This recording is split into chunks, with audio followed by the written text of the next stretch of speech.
Good evening and welcome to this month's Crimewatch UK. Police are still working through the wealth of information that came in following last month's programme. We'll bring you up to date with news on that shortly. But for tonight's cases, we're joined by investigating officers from 12 police forces across the country. And this is the number to ring, as usual, if there's something or someone you recognise. 081 811 8181. And for viewers who are hard of hearing, there's the Minicom number 081 743 2468. Tonight, maybe you can help to solve, or someone watching may know who this scruffy man is who killed a shop assistant in Nottingham and then made off with the till. Or maybe you can help police in Guernsey. We've reconstructed one of the few serious crimes the island has experienced, a sudden and unprovoked attack which almost killed a young Frenchwoman. And west of Birmingham, these remnants of clothing were found on a disused rubbish tip, along with the remains of a human body. Forensic experts have painstakingly been building up a picture of a man, and perhaps you can help us complete it. You may remember a couple of months ago about a family held at gunpoint and then kidnapped in a bid to steal money from a major supermarket. It was a particularly distasteful crime. You can imagine the effect that it had on the family concerned. And it's a type of offence detectives are determined to put a stop to. Indeed, with your help tonight, this is one that they're going to solve. In the next few minutes, we'll be revealing for the first time a number of important clues, some of them so specific that several people watching are likely to know who the culprits are. Please call us if you can help. The reconstruction begins 4 miles northeast of Ipswich. On the afternoon of Friday, August the 2nd, Edna Andrews and her sons Matthew and James were 27 miles from home, walking wearily towards the village of Birmingham in Suffolk. They stopped off at a builder's merchant's. Can you help us? We've been kidnapped. Can you get the police? What? What's your problem? Look, these are the marks where we were tied up and held in a car. My husband's the manager at Tesco's. They told him to go and get some money. I don't know where he is. Get the police, please. Hello. This is Mr. Andrews, General Manager at Tesco's Ipswich. I've just been involved in a serious incident. My wife and family have been taken hostage. Mr. Andrews, yes sir, we are in touch with your family, and my understanding is that they're safe and unharmed. Oh, thank God.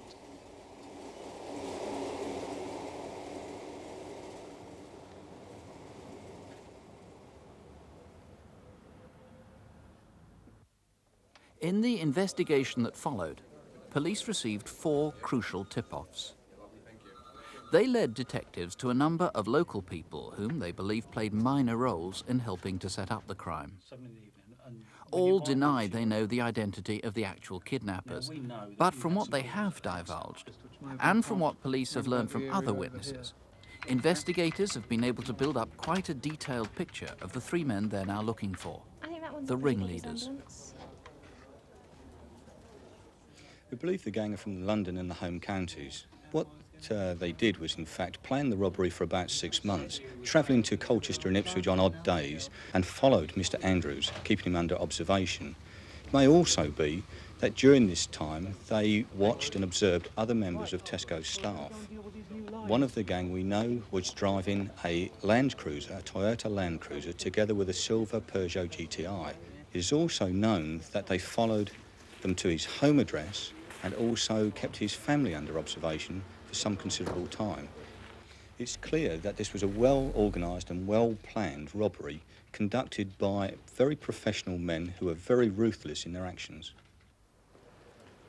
It's 9 o'clock in the evening of Thursday, August the 1st, in Brookshall Road in Ipswich. The car had been stolen 10 days earlier and now has false number plates. About 20 minutes drive away is Chits Hill in Colchester. Tonight's main headline again. Israel has said yes. See you in a minute.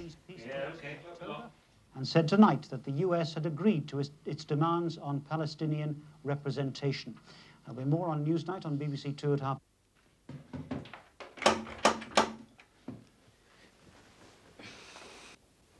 Move in and shut up. Who are you? What do you want? I said move in and shut up.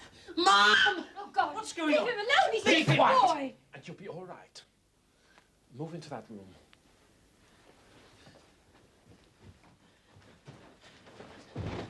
Keep your heads down. 6-4. Everything's okay. We're in. Is it quiet out there? The nosy may be looking out the window, but otherwise it's quiet. Are you expecting anyone tonight? No. Only my son, Matthew. At what time will he be back?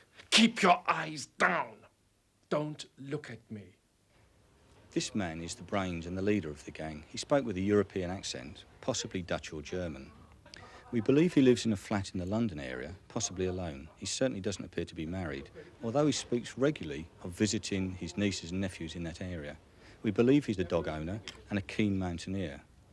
We think that he may be called Paul, but we're far from certain of that. There's no doubt that their guns were loaded.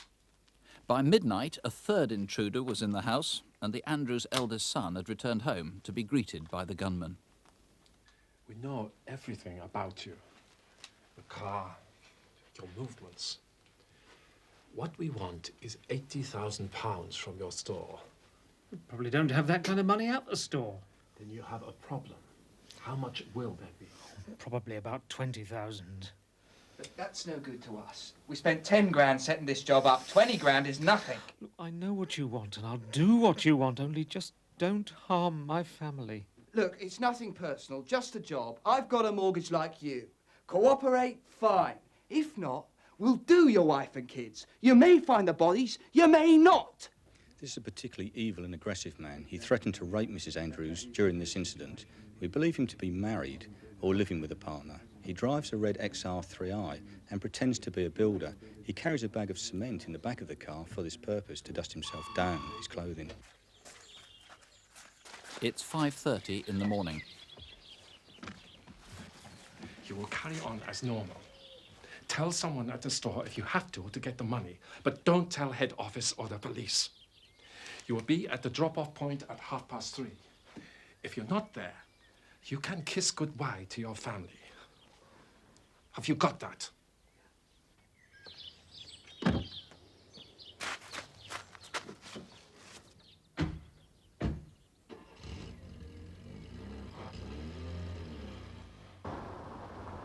They headed north along the A12 towards Ipswich and drove right past the supermarket which Andy Andrews runs.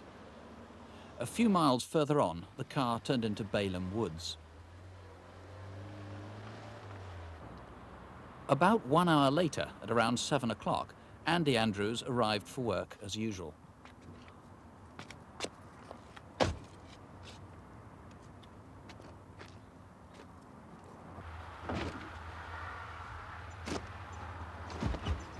At Balham Woods, just one of the kidnappers remained, camouflaging the car to prevent it being seen from the road.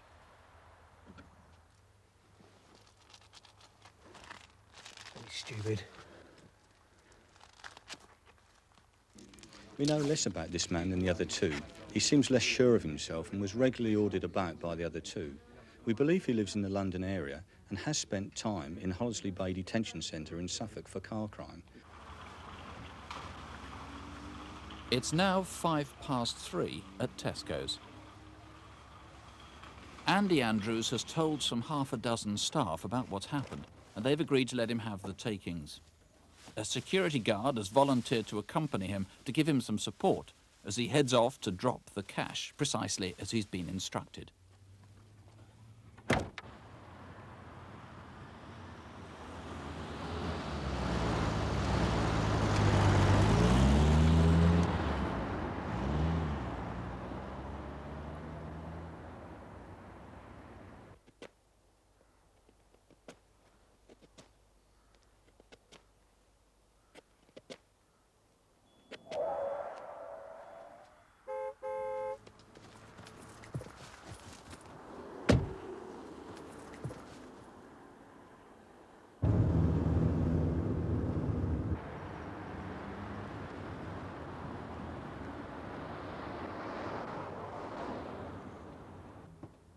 They left the car and money in the do-it-all car park off Ranelagh Road and walked to Ipswich railway station, where Andy had been told he'd hear about his family.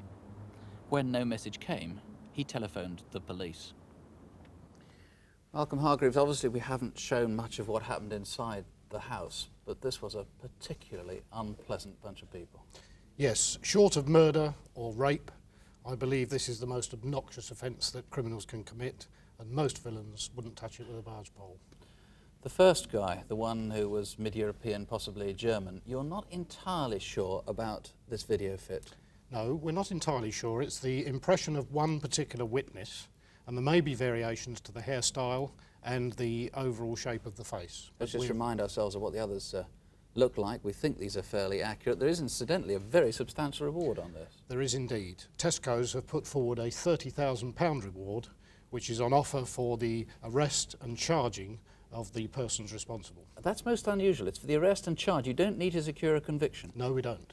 They're obviously really determined that these guys are going to be found tonight. Another good clue, of course, is the Toyota Land Cruiser that you know one of them had. We believe this is an excellent clue. As mentioned in the film, the man we refer to as the German was believed to be using a Land Cruiser type vehicle from January to about July, and also a Peugeot colour silver 205 GTI. Not necessarily a Toyota Land Cruiser, but that's the best description you've got. That's right? the nearest we can get to it. And I think you reckon he probably disposed of the vehicle around the time of the crime. He probably disposed of the four-wheel drive vehicle about the first week in July. So somebody who's a dealer, perhaps? It's just possible that a garage will remember a German selling that vehicle to them. This was one of the shotguns used in the offence, recovered soon afterwards. Tell us about it. What sort of... It's got a number on it, B10870. B10870. This is one of two shotguns brought by the criminals to be used on the offence, recovered at Ipswich, and we were only able to find the original owner in South Wales in 1984, and since then we've not been able to trace its history at all. Okay. This belt, cartridge belt, also found. These aren't the original cartridges that were found with the belt. They were quite unusual. They were of different colours. Yes, it was particularly noticed by the witnesses that there were multicoloured cartridges in the belt, but that is the original belt. Mr. Hargreaves, this sort of offence is very unusual. As you say, it's very serious, and the police are determined that it shouldn't be repeated. If it is, what is the advice to somebody who finds that their family is threatened? Should they call the police? What should they do? Our advice is always to notify the police, because the villains rely on the overwhelming threats to intimidate these people. We have contingency plans to deal with these matters, and one of the most important aspects is the police will do nothing to place the life of a victim at risk. So call the police, however strong the intimidation and threats are? However strong the intimidation is, that is what they rely on. It's mainly bluff. There's a big reward, as I say. It was a particularly distasteful crime. Here's the number if you can help, 081 811 8181. That comes directly here to the studio, or you can call officers direct at Essex Police Headquarters in Chelmsford, 452 120. 0245, the code for Chelmsford, 452 120. Well, we had a particularly good response to last month's programme. The incident rooms are still actively working on the murder of 7-year-old Angela Flaherty and on the Penny Bell inquiry. Viewers gave them a lot to go on. And on the murder of Julie Dart, we received a total of 462 calls, providing several new leads. One particularly significant call came from a man in Coventry. We had asked if anybody recognised the laundry mark MA143 that was on the sheet which had been wrapped around Julie's body. This particular viewer identified the Kensington Laundry. Customers apparently used to leave their washing for collection by the Kensington Laundry at a shop in Coventry called ELDS, ELDS, Newsagents, and that's on Moseley Avenue, hence the letters MA. So were you one of those customers? If so, you'd have used one of these laundry books, or perhaps you worked for the Kensington Laundry before it went out of business 7 years ago. If so, please ring us tonight, because this could be absolutely crucial in finding who killed Julie Dart. To remind you of the number, it's 081 811 8181, or you can ring the incident room at Leeds on 0532 413 022. On Incident Desk, we appealed for help to find the killer of a man whose remains were found in a burning, disused warehouse in Peckham in South London. He'd been battered to death. Though it wasn't as a direct result of the programme, police have now identified the victim, and they were tipped off about the behaviour of 3 people. 2 brothers in their 20s have now been charged with murder and one with arson, and a youth aged 17 has been charged with arson and assisting an offender. Well, now to this month's incident desk. Can you help police in Northern Ireland find the murderer of Rosemary Moran? In the City of London, 2 armed men robbed a bank and terrorised staff. The drug squad in Norfolk would like to speak to this man. And in Cambridgeshire, who is this gunman who shot and robbed a post office worker? With the details are Detective Constable Jackie Hames and Superintendent David Hatcher. Good evening. First, can you help solve the murder of a woman in Newry, Northern Ireland? Rosemary Moran was married with a 4-year-old son. She had a good job as a supervisor at the DSS in Newry, County Down. On Thursday the 22nd of August, she was found stabbed to death in her hallway. She went home for lunch that day and was seen on her own driving her distinctive white Mercedes car just after 1 p.m. But at 20 to 2, a man was seen driving her car near her house. Then 5 minutes later, there's another sighting of the car, but this time he had a woman passenger with blonde shoulder-length hair. The man's between 30 and 40 with a thin, clean-shaven face and fair, sandy hair. Mrs. Moran's car was found abandoned not far from where the couple were seen driving. This hunting knife was in the car. It's probably the murder weapon. The handle was broken but stuck together with yellow sticky tape. If you think you recognise this or the face of the man in the artist's impression, please call us now. Our next case comes from the City of London, where these 2 robbed a bank, terrorising staff. As the Morgan Grenfell Bank in Great Winchester Street was opening its doors on September the 4th, the 2 armed men went in posing as workmen. Then they attacked 2 cashiers and left them blindfolded, gagged and bound to chairs. Perhaps you noticed the gunman struggling with 3 of these cash boxes. One man was 6 foot, had short blonde hair and wore gold-rimmed glasses. The other was shorter and stockier. They were both in their late 20s and spoke with soft Southern Irish accents. Please call if you can help. There is a reward. Next, an intriguing case from Norfolk, where drug squad officers would like to speak to this man. He booked into a hotel in Attleborough this August, calling himself Mr. Butler. We believe he may know something about 2 large consignments of cannabis resin which were found by police in the town this summer. One haul was crammed into the boot of this stolen Ford Granada, which had been parked in the hotel car park. And in the Haverscroft industrial estate, a second haul was found some 3 weeks later. The street value of those drugs is over £5 million. Butler is described as about 25, 5'8", stocky with blonde hair, combed back with what's known as a widow's peak. He seems to know about the printing trade and motor racing. So if you recognise him, please ring us. If you can identify this face, you could help solve a robbery where shots were fired indiscriminately and innocent people were injured. Just after 10:30 in the morning of Monday the 15th of July, the gunman approached post office workers in Arbury Court, Cambridge. He shot one man in the leg and threatened his colleague before stealing money from their van. As he left, he calmly shot at an elderly man driving towards him.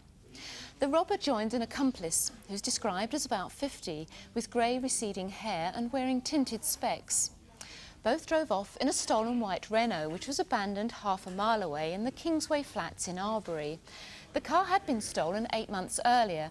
Where was it kept between November and July? During that time, it probably displayed these false plates. Do you know who made them up? The gunman is between 25 and 35, 6 foot, heavy build with dark hair and a beard. At the time of the attack, he wore a red crash helmet. Call us if you know who he is or if you can help on any of our incident desk cases. And here's the number, 081 811 8181. That's 081 811 8181. Our next case is the murder of Sheila Egner. Sheila had lived in the Nottingham area all her life. She should have retired by now, but she loved people and she enjoyed her job so much as a shop assistant she hadn't wanted to give it up. At the end of July, she was killed in the small store where she'd worked for the past year. The drawer to the cash till was stolen, containing just £250. Our reconstruction begins at the shop, Yeoman's Army Surplus Store, in Mansfield Road in Nottingham.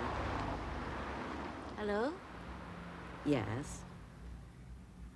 Oh, no. No, I'm so sorry. I know what you mean, but we're right out of those. We are, I'm afraid. Yes. Yes, we're expecting a consignment next Thursday. At about 10 to 2 that day, Kevin and Sharon Spencer called into the shop. Bye.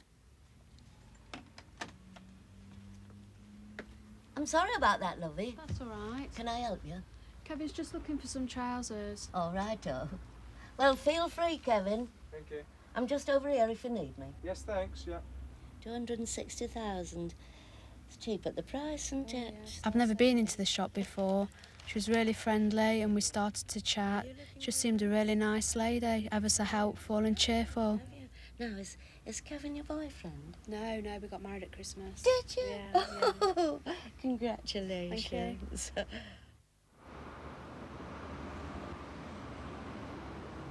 About 15 minutes later, a witness remembers a scruffy-looking man in the shop asking about military badges. No, I'm so sorry. I'm afraid that's all we've got in stock.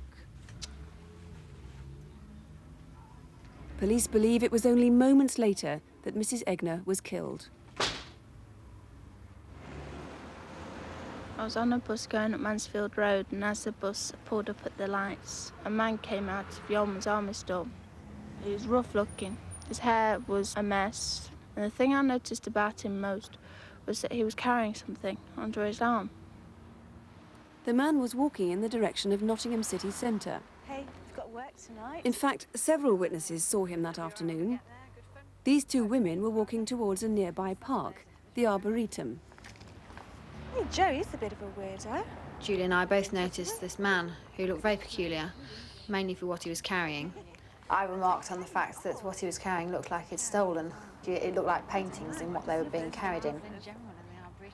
He was about 5'10" tall, quite a slim build, and he also looked quite a weather-beaten type of image or face to him. Definitely not an artist with that box. He's weird, isn't he? He just looked very scruffy, very peculiar, and he wasn't at ease with the parcel he was carrying. From about 2:30 onwards, customers calling at Yeoman's shop found it locked and apparently deserted.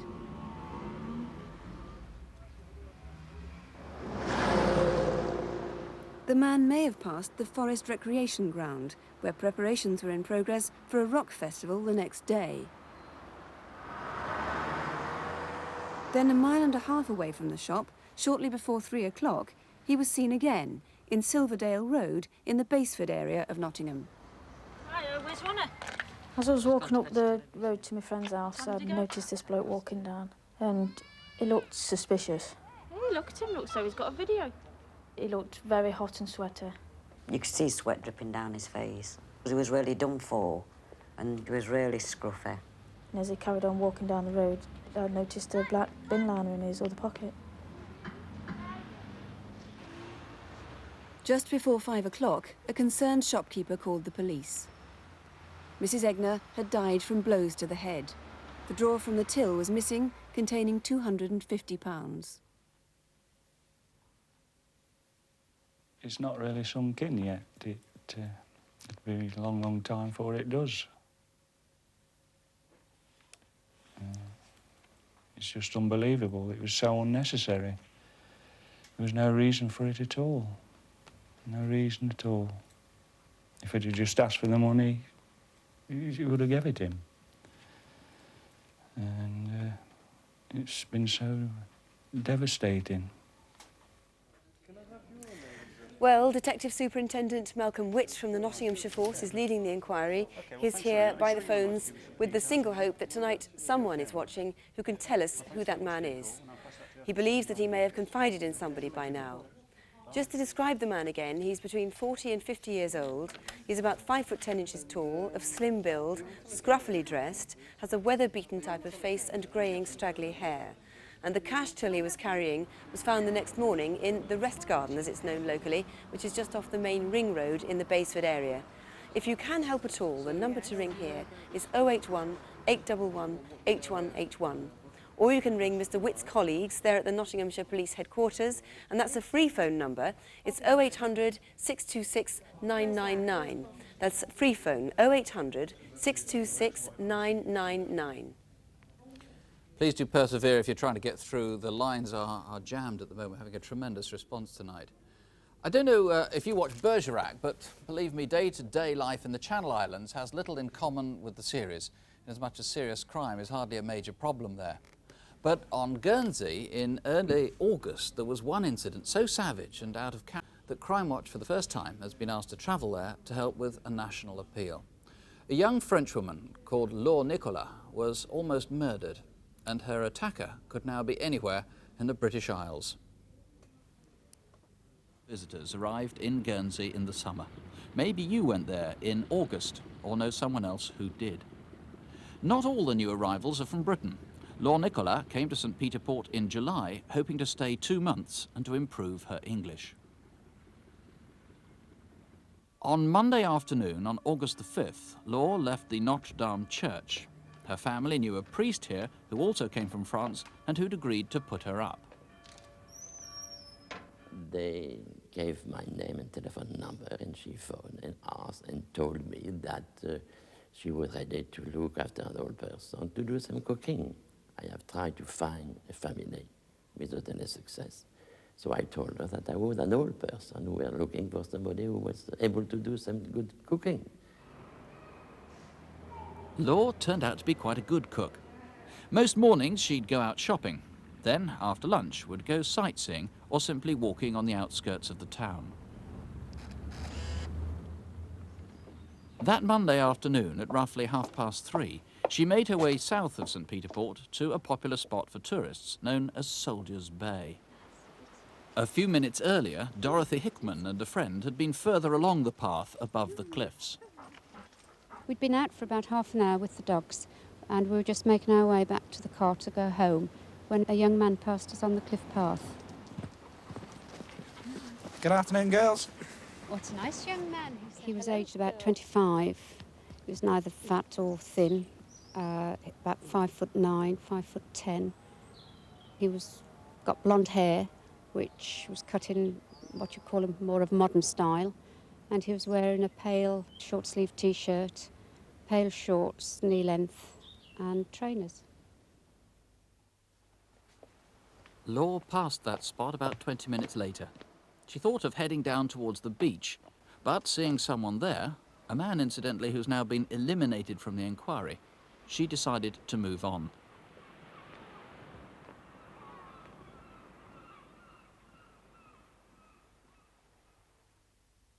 When I was eventually able to speak to Laure at her home in France, she was able to tell me the description of her attacker, and he very much resembled the photo fit compiled by Mrs. Hickman.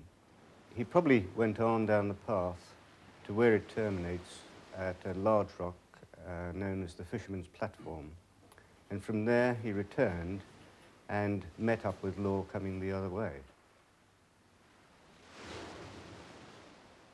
Laure was found at about 5:30 p.m. on that day, hidden in undergrowth off the cliff path, suffering very, very serious head injuries. So serious, in fact, that I didn't think that she would survive the night. Laure now has impaired sight and hearing and is having to learn to read and write again. If you might know her attacker, please do call us now. Were you in Guernsey in early August? Did you take photos or a video which might show this man in the background, especially in Soldiers Bay or Fisherman's Platform on Monday, the 5th of August? Did you meet someone or do you know someone who matches this description? Remember, he tried to kill a total stranger for no apparent reason. Here's the number. Please do call if you can help, 081 811 8181. Or you can call Guernsey Police in St. Peter Port direct on 0481 725 111. That's 0481, the code for Guernsey, 725 111. Well, looking back once again to last month's programme, Photocall consistently gets good results, and last month's was no exception. In fact, within 2 weeks of the programme, there'd been 3 arrests as a direct result of information from viewers. The first one was the following day. Police investigating robberies at building societies in the south of England arrested a man in Rotherham. He was charged with 3 counts of robbery, and then 10 days later, a second man was interviewed in London and has since been charged with 4 counts of robbery and with firearms offences. And 2 days after the programme, a viewer at a pub in West London thought a customer there looked strangely familiar. Then it occurred to him that he'd seen that face on Crimewatch. A man was arrested shortly afterwards and has been charged with 6 serious sexual offences, including 3 rapes. Well, can we do as well with this month's photo call? Here again to take us through the faces are Superintendent David Hatcher and Detective Constable Jackie Hames. First, can you help find Keith Roberts and Walter Jones? Colleagues as far apart as Devon and Manchester would like to speak to them about the theft of cars, caravans and forklift trucks worth over £45,000. Walter Jones spent the beginning of the year in his hometown of Manchester and in the summer met up with Keith Roberts in the Devon and Cornwall area, where they stayed for a while at the Forest Inn in Hexworthy, Devon. Bar staff there took this home movie one night. Here's Keith Roberts. He's about 35, 5'8" tall and has a West Country accent. By the way, we think that dog in his lap is probably his. Keith Roberts has many tattoos, including a mouse in a glass on his right arm. And this is Walter Jones. Sometimes he calls himself Alan Jones. He's 53, 5'8" and has a Manchester accent. He suffers from Parkinson's disease and his illness makes him shake badly. He also has tattoos on his arms and he drives a black Lada Niva Jeep, registration MKH 664V. If they are in a bar with you now, or if you think you know where either of them are, please give us a call. Next, can you help to identify either of these two, seen here trying to rob a North London building society? Security measures stopped them getting any money this time, but the gunman was determined. Here he is only a couple of hours later in a bank nearby. We think he was also the person who robbed a man at gunpoint near here that afternoon. The gunman is between 25 and 35, around 5'9" and was bearded. The second man was the same age, shorter, had ginger hair, a ruddy complexion and an Irish accent. These men are dangerous and we need to know where they are. This is Peter O'Brien, who up until July this year was employed as an accountant with a London property trust, but who has since disappeared. It was soon discovered that funds allocated to maintain properties like these had for years been diverted into a personal account to the tune of almost £500,000. Peter O'Brien was actually born Douglas DeWick, but he might be calling himself something else. He is 54 and only 5'2", speaks with a northern accent and could be setting up business somewhere else. So if you've seen him, please ring us. Finally, can you identify this man who appears to be free on Tuesday afternoons to rob building societies around the southwest of England? Here he is on Tuesday the 3rd of September at the Building Society in Oxford. And exactly 2 weeks later, on Tuesday the 17th of September, he's in Cheltenham. Then 1 week later, on Tuesday the 24th, he's seen acting quite aggressively in Bath. And we've just heard he struck again only yesterday in Bristol. Our Wednesday's now more convenient for him. He's about 30, 5'10", medium build with dark hair that's longer at the back and sometimes worn in a ponytail. So if you know who he is or can help with any of our other photo call faces, please call us now. And here's the number if there's anyone there you think you recognise: 081 811 8181, 081 811 8181. As I was saying earlier, it's been very, very busy on the phones tonight. There have been already quite a lot of calls on incident desk. On the Tesco kidnap, probably now several dozen calls with people being named, and one call in particular, which is giving names and addresses, is now being followed up. We'll give you more details in a moment. Sue. Well, you may remember the case of murder victim Karen Price. That was the subject of our Crimewatch File documentary last month. A young woman's body was discovered in the garden of a terraced house in Cardiff 9 years after it had been buried. And then gradually, with the combined expertise of a number of scientists, a picture began to emerge with enough detail for members of the public to recognise her and give police a name for her. Now that in turn, with the help of Crimewatch viewers, led to the conviction of 2 men for her murder. Tonight we have a very similar inquiry, but we're asking for your help at a much earlier stage. 5 months ago, a man's skeleton was found on a large patch of waste ground just west of Birmingham, quite near Solihull. 6 forensic experts, a pathologist, a biologist, 2 dentists, an anthropologist and a medical artist, as well as 2 experts in costume at the BBC, had between them built up enough information about this man, hopefully for somebody watching this programme tonight to tell us who he was. And with me to take us through exactly what, as a result of all that work we do know about him, is Detective Chief Inspector Ian Johnston from West Mercia Police. Now, first of all, that piece of waste ground where the bones and the remnants of clothing were found, where exactly is that? It's near to the small town of Withall on the Worcestershire border, about 400 yards from the Solihull borough of Birmingham, and about 8 miles from Birmingham city centre. So would you have needed local knowledge to have known about the place in the first place? It's a little bit off the beaten track, so we presume that it may be an area known to whoever took this body there. So he may have been a local man. It may well be, yes. They dumped him there anyway. The medical artist is a professor at the University of Manchester, has made up this head. How has he managed to do that, and what information does it give you? Well, he takes the skull and makes a plaster cast, and then he works with the clay onto the contours and the features of the skull. Should be emphasised as a resemblance of what this man may well have looked like. But he seems to have very, very fine features. What does the pathologist say about him? From the pathologist, we've got the fact that he did have quite a fracture to the left side of his skull. And in view of that, we've treated this as a murder inquiry. We feel that if we can identify this man, then we may well be able to solve that crime as well. And the pathologist was able to say what colour hair, roughly, he has? Yes, he said that the hair was in the mid-brown range, but we were unable to say what style that was or whether it was straight or curly. What about the information you then got from dental experts? From the dental expert, we got that he certainly is 22 years of age, and he may well be in the region of 28, although there needs to be some give and take on that ageing as well. So again, the medical expert would have taken that estimated age into account when he made Yes, the he head. has when he's made the reconstruction, yes. Then finally we had 2 experts in costume from the BBC in Birmingham who from this tiny remnant of clothing here and from this managed to make up the clothes that the man was wearing at the time he was dumped. Yes, we were quite lucky with the clothes in that the polyester fibre certainly within the trousers remained, from which we were able to reconstruct these trousers of the style, which we believe were in that sort of Rupert Bear type style of trousers. And we are satisfied that the colour within the check was dark brown, but we can't say what the background colour was. So we're very lucky that the polyester survived and gave you that style. Yes. And what about this shirt?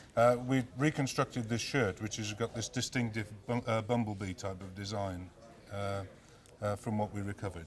So from those clothes we learn that he was quite a slim build, Yes. and it dates it very firmly to 1975. Yes, the style of clothing is definitely 1975. Well, 16 years, of course, is a long time to ask people to cast their minds back, but there were several historic events in 1975, and to help pinpoint that in your mind, we'll have a look at part of a BBC compilation which shows some of the main events in that year, together with the music and the charts at the time. In particular, you might remember the Bay City Rollers.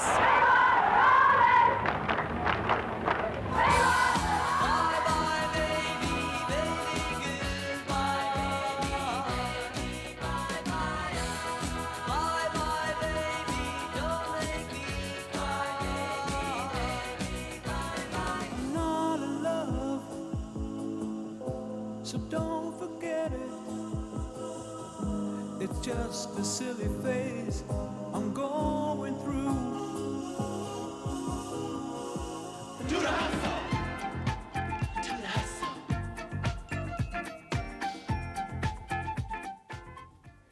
Right, some very specific events from the year 1975, hopefully to jog your memory. Remember that this man would have been aged between 22 and 28 at the time, and to give you perhaps a more realistic idea of what he may have looked like, we've used our computer paint box to give this artist's head here some realistic skin tones and 4 different hairstyles of the time, 1970s hairstyles. So if you think you can help Mr. Johnston and his colleagues put a name to this man tonight, please give us a ring. It's 081 811 8181 here to the studio, or you can ring the West Mercia Police direct, and that number's 0562 820 888. That's 0562, the code for Kidderminster, 820 888. Well, now one of the most popular parts of Crimewatch, a chance to see if something you once owned is stacked here in the studio. The items have been recovered by 2 forces, West Mercia and Devon and Cornwall, but they could come from anywhere at all. And here to take us through Aladdin's cave is Eric Knowles. Thank you, Nick. Well, at 3 o'clock this morning, I could have made very good use of this Victorian nursing chair, together with my 9-month-old baby son, that is. But it's got porcelain casters, and I'm told that that dates it to around about 1840, 1850. But I have to say I prefer my porcelain to be a little bit more adventurous, and they don't come more adventurous than a pair of moonflasks such as these, floral encrusted lovely lavender blue grounds. Date-wise, maybe 1870. They're not marked. They could be Minton, they could be Worcester, I'm not sure. But what about this pair of paintings by Patrick N.A. Smythe? Rural figures in landscapes, quite atmospheric. But I have to say that my money goes on these three characters. Painted by Edgar Bundy, three cavaliers. Now, these chaps are getting on in years, but they still manage to cut quite dashing figures, and I think that's a painting that will stand the test of time. It is an object that will always stand the test of time. A lovely Georgian clock. It's in mahogany. It's by Griffith of London, and it dates from around about 1790, that age of elegance. And from that age of elegance, take a look at this Derby figure, possibly emblematic of knowledge, not quite sure. Next to it, a nice little biscuit porcelain figure, also Derby, also around about 1790. Now, come and have a look at these special vases. If you want to see top Victorian ceramic artistry on porcelain, a wonderful pair of Copeland vases by the master, C.F. Hurton. Those roses, I could just pick one up and stick one in my lapel there. Oh, wonderful, I could eat them, they're so good. But however, should you prefer your art in 2 dimensions, well, here's David Cox for you. And a watercolour entitled Farmyard at Betsy Coed, and it's dated 1848. Also from the Victorian period, perhaps a little bit later, a silver teapot. Well and truly engraved, sort of oriental in influence. It's actually engraved with a crest of a rather sort of ferocious bird of prey. Let me introduce you to a little feathered friend of mine that's not quite as ferocious, and he lives in this little tortoiseshell box. There he goes. 1850, 1860, and still in pretty good voice. Finally, there's nothing sadder than a pub without beer, and it's got to be a violin without strings. And so, I just hope that this particular violin might strike a chord with you. Thank you. Here's the number, 081 811 8181, or ring police in Exeter if you prefer, 0392 52101. That's Exeter, 52101. Well, we're getting so many calls into the studio tonight that I haven't got time to give you all the details, but we've had some names suggested for the killer of Sheila Egner and a really overwhelming response on the Tesco case. For now, that's it, but I hope maybe we'll have some more progress to report when we come back after question time at 11:45. Our lines stay open until midnight as usual, so please do keep trying if you haven't been able to get through so far. The numbers for the individual investigating forces, incidentally, are on CFAX. That's on page 618. Just a reminder before we go, everything you see on Crimewatch is real, of course, but it's hardly representative of daily life, and thank heavens, most of us won't be victims of assault or robbery or any other serious crime at any time throughout our lives. So don't have nightmares, do sleep well. Good night. Good night.